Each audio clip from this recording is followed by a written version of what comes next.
I'm going to teach you this groove. So it's not too bad, so really quite straightforward to get into. The tricky thing is just some of the kind of fast stuff happening with the hi-hat, with lifting the foot, and then a little bit of hand technique I'm going to go into as well.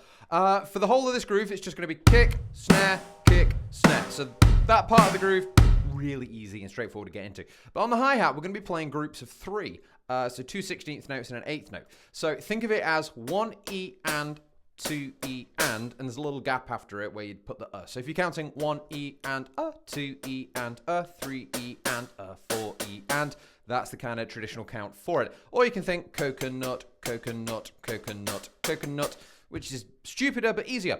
Stupider. Is stupider a word? Let me know in the comments. Anyway, right, 1 E and 2 E and coconut, coconut. The tricky thing though is getting those groups of 3 as quick as you can, because when you're playing a fast dance groove, you've got 1 E and 2 E and coconut. That's a pretty fast coconut going on there. So the speed's the first thing, and then we'll come to the open hi-hat in a minute. But trying to get those 3, what you're trying to do is you're trying to just let the stick just kind of bounce. So you're just throwing it down, again holding it. First thing, so index finger and your thumb, and again just letting it kind of bounce on the drum like that, and trying to pick it up after 3 bounces, which if you're new to it will feel a little weird. And again, this is only to play it fast. You can just go 1 E and coconut. That's when all from the rest, da da da. When it's slower, but to speed it up, you'll have to get into the hand technique a little bit. But just letting it bounce and then lift the stick up, and you might feel like you have little control over it. But what you're going to remember is, again, depending on the response, like the rebound of your drums and the kind of weight of your stick, your muscle memory, you'll start getting used to the feel of how to control the stick and control the speed of those bounces depending on how much pressure you put in. This is why it's great to have like a little rubber practice pad or just kind of on your drums to get used to controlling that rebound.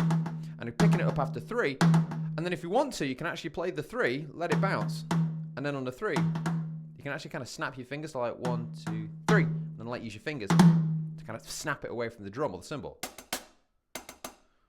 Or you can try and accent, and so 1 E and 2 E and coconut, coconut, so you can kind of coconut, coconut. So I'm kind of doing a little bounce thing, and then throwing my arm down to get that a little bit louder. So, and that really kind of adds a bit more emphasis to it. So first thing to work on speed, and then you can try and work on getting that definite sound and make it, rather than 1, 2, you have da da da da da da da da da. You can try and make it a bit more aggressive. So you'll play around with those couple of hand technique things. By the way, if you want to get more into hand technique, I have a great course on my platform Drumdex, which is called Technique Fundamentals, where I go into all of that stuff in a lot of detail. Anyway, but you got those 3s there.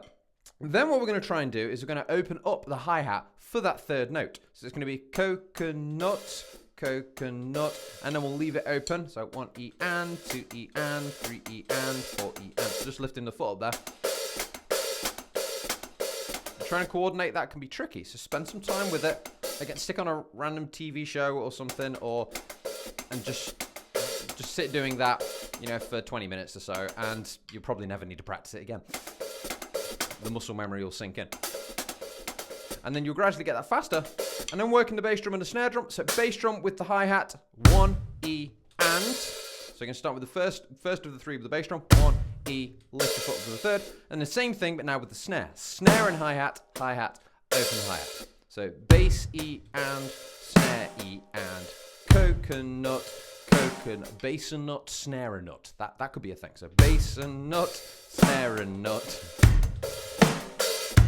It got even more stupider, so. But it works. So, and that's the groove. That's great for dance music or anything like that, or just as a little variation when you're playing a normal groove. You might just throw in, and it's nice on the hi-hat rather than just tick tick tick tick tick the whole song. Tick tick tick tick coconut coconut tick tick tick tick coconut coconut. There's a lot of other stuff you can do. You can get like coconut coconut apple strawberry strawberry strawberry coconut coconut. There's a whole lot of stupid things you can do on the hi-hat, but it just makes it a bit more interesting than tick tick tick tick tick tick tick tick tick tick tick tick tick the whole way through a song. Right, anyway, I'm going to do a little solo now. I'm going to use that a little bit, and this is kind of what I want you to start working into as well, rather than just working on that for a while. Do that for a bit, and then try and like add some fills or try and do a groove that you already know, then switch into it. And what you're doing is you're making the connection in your mind where you can go in and out of all of these different grooves and kind of piece everything together, just like Lego. It's good. Right, anyway, drum solo time. And again, remember, if you want to get more into this technical stuff, again, a whole section on Drumdex, which goes into that. And if you become a member of Drumdex, you get access to over 100 courses and 1,000 drum lessons. Here we go.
There we go. Have some fun with that one, guys. Have a fantastic week. I'll see you soon.